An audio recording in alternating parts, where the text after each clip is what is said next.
I know most of you probably do. I've been around a few times doing this in the last couple of years, but it's an honor to come here. Thank you for the opportunity. This probably does me more good than it does anybody else here. But what I'd like to do is just share my story, my testimony of the power of Jesus, what He's done in my life, and then maybe encourage some of you. Yes.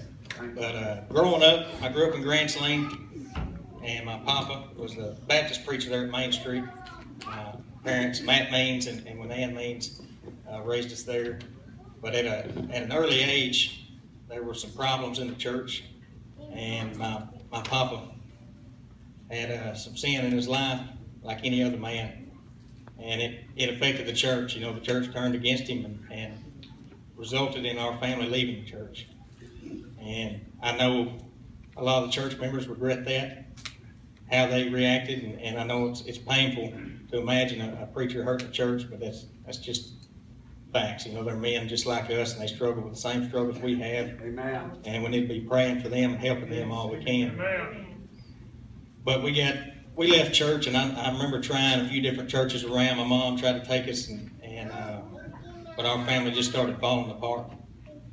My parents started fighting and having issues of their own, and then my mother got breast cancer, and she went through that, and that was a struggle with our family. But I know my dad hung around at that time, I think, just to try to keep the family together until she got better. But it was so bad after that they ended up getting divorced when I was about 13 years old, I think. And it wasn't a very pretty divorce either. I know none of them are pretty, but it was pretty ugly. And I pray for that also. You know, I hate divorce, but if it does happen, I just ask y'all keep the kids out of it, and because it affected us. And I finally just told them I didn't want to hear anything about Mom. I didn't want to hear anything about Daddy. You know, and they were having their own struggles, and they did the best they could. But I got into drugs about age 13. I started smoking pot, doing cocaine, and by 15 I was doing meth, and I was severely burned at the age of 15. I climbed a substation, and being an idiot, ignorant, drunk, and high, and I climbed the tower thinking I'd be all right. No wires on it, but the transformer arced out, and burned 42% of my body. And I spent months in the hospital trying to recover, and I know that was added on to my parents right there on their struggles, and they put my whole family through something they never should have had to go through. But today I feel sorry for that, but it changed my life also. You know, I was big into sports, played all kinds of sports, and it ended that. I could no longer play sports. I got hot. I didn't have sweat glands. I lost movement in my left arm. And that just pushed me further into the drugs. You know, I had morphine patches and pills, and I began trading those for harder drugs because they didn't do what I needed them to.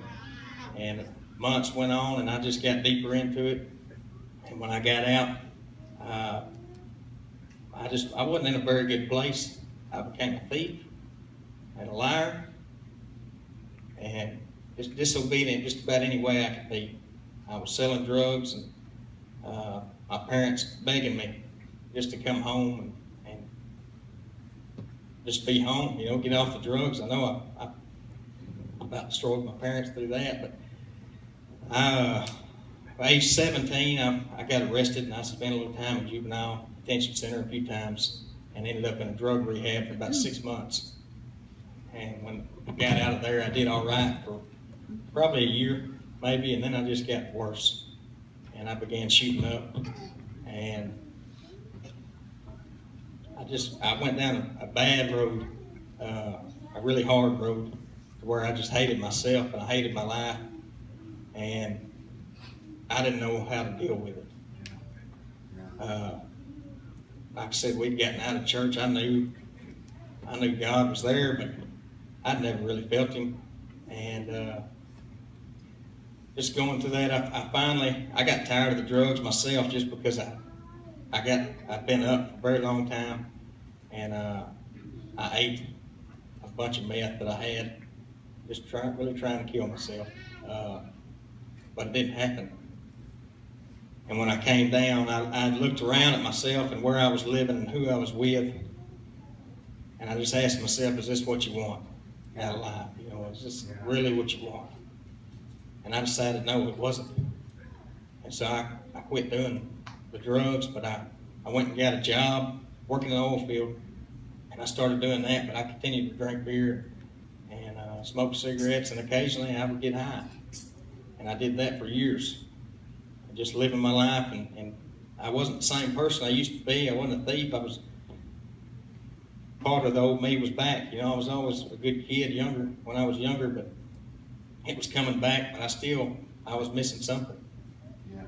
And this went on for the rest of my life. You know, I got married, had two children, and about 2 years ago, in fact, June, or I think it was May when it actually happened, I was on an oil rig down in South Texas talking to a buddy of mine, and he was just telling me about us and about our kids, you know, growing up. If we don't teach our kids about Jesus, if we don't raise them and teach them to know God and that they can have a relationship with Him and they don't make it to heaven, that's on us. I'm not saying my kids won't still take the same path, but I know today that if they do, that it wasn't because of me. I taught them what they need to be taught, but at that time he was telling me about it, and I just told him, I said, thanks, buddy, you know, make me feel like a crappy dad. And he said, well, I'm not talking about you. And I said, yeah, you are. You may not know it, but you're talking about me. And I told him, I got fired up, and I said, man, I'm going to go home. I'm going to take my kids to church. I'm going to take my wife to church. I'm going to change my life. You know, my friends, I'm going to tell my friends about it. I'm going to tell my dad about it. My family, they're just going to jump on board. You know, and on my way home, I was thinking about it, and I thought, you know what? That's probably not going to happen that way. But that's what I'm going to do, you know. And I went home. I was scared. I was nervous. You know, what am I going to tell my wife? What am I going to tell my dad?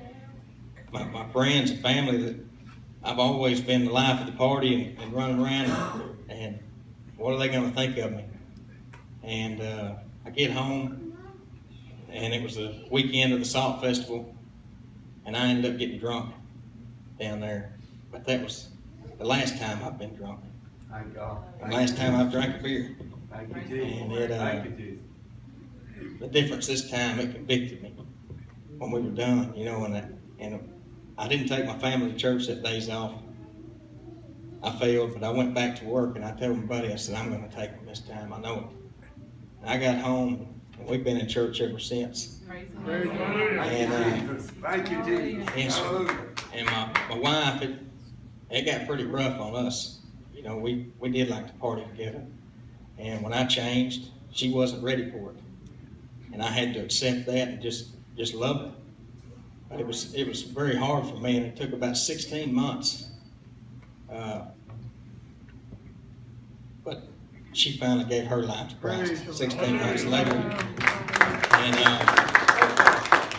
just to go back to when this all happened and me and her fighting, and it got so bad that we both had lawyers and thought we were going to get a divorce, you know. And I just remember begging God. One night at work, I was on my knees crying and praying, just begging Him, saying, God, please, you know, I'm trying to live for You. I'm trying to do what's right, and it seems like my family's falling apart. I'm losing my family over it.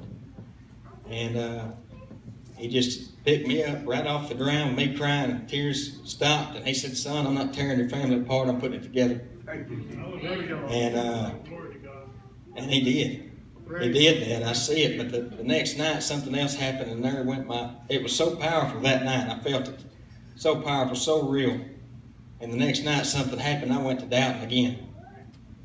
And you don't always understand why things are going the way they do, and sometimes it seems like it's not going to. There's no way this can get worked out. Right. You know, but if I've had other people tell me, I just wish God would tell me what I got to do or what I need to do, and I said, no, you don't. You don't want to know. Yeah. Because if He'd have told me what I was going to have to do, I'd have told Him no. I said, you're wrong. That's not going to fix this, you know, but it did. And I went home and we tried to work things out. And she was going to move back home. She'd already moved out of the house, and right before she moved out, though, I went to talk to a good buddy of mine.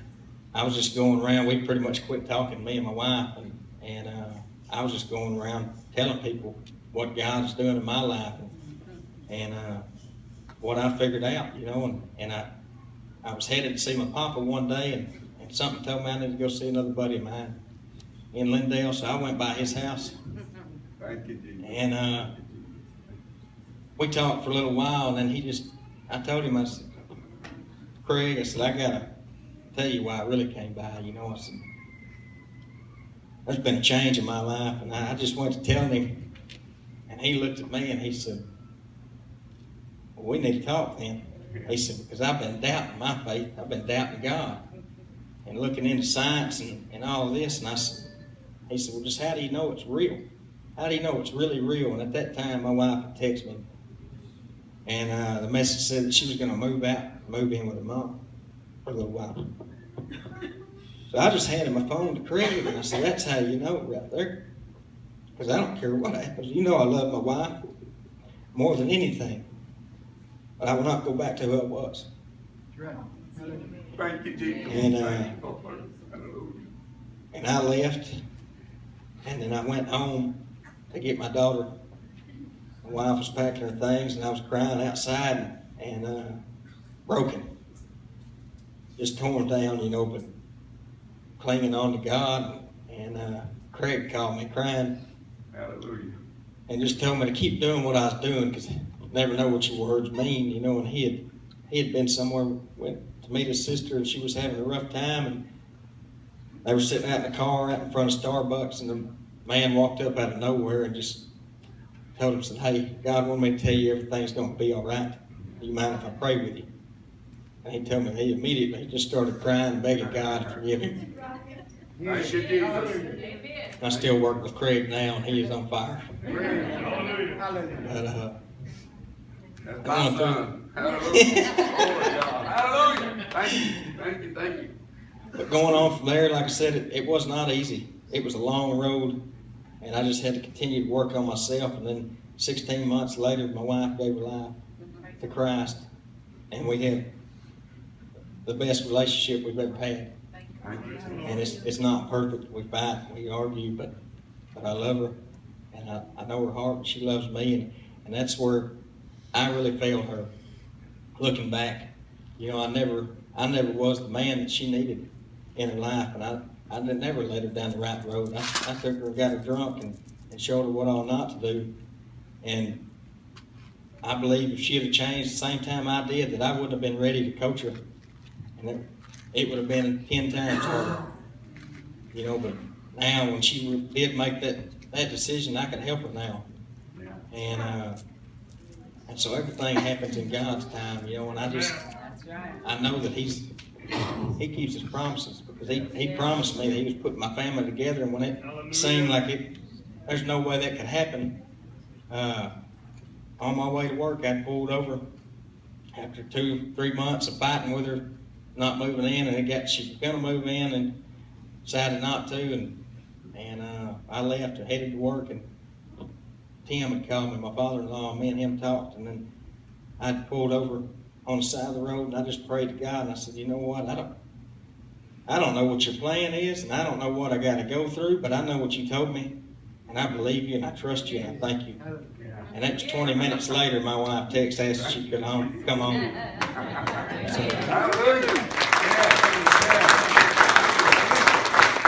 So, and this just keeps on going and going. It's been 1.5 years now, but I see my children growing, and I see people all around me have changed and come to know Christ.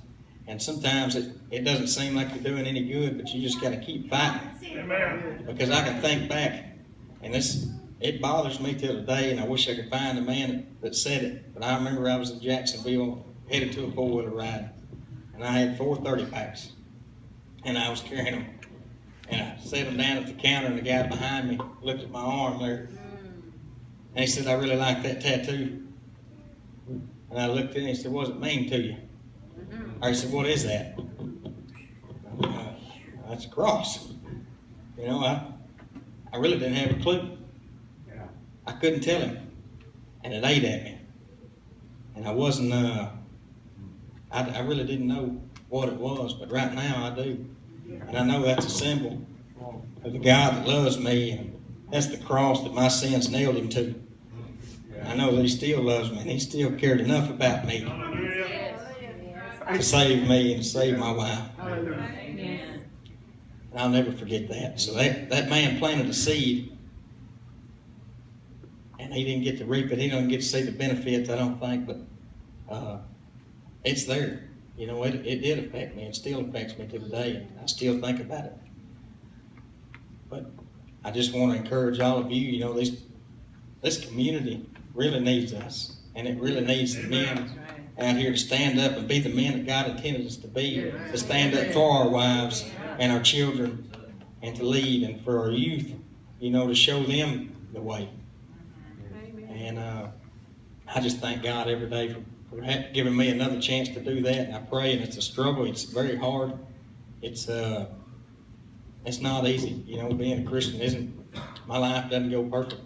I struggle like everybody else. I have bad days, but I know where I'm going. You know, and I can look back, and I remember my whole life believing I was a Christian, because I was 6 years old and I said a prayer. And even my mom argued with me later on after I told her I wasn't saved till 2 years ago. And she said, no, I remember. I said, well, Mom, I was 6. You know, I didn't know any better.